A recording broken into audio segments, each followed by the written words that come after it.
So ito mga kaskil, pinalitan ko na ng check valve. Yan. Check valve ang pinalit ko kasi walang binibintang swing valve dito na rubber yung sa loob. Yan. Yan.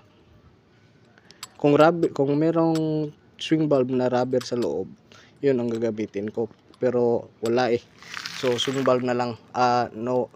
Check valve pala.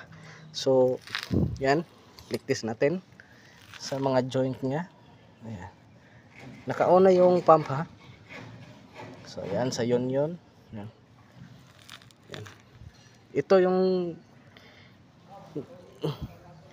ginamit ko ha, hindi ito. Yan. All goods na. So make sure mga kaskilled na naka-union siya. Para ito lang tatanggalin nyo once magka-problema dito sa bypass. So yun lang mga kaskilled. Peace out.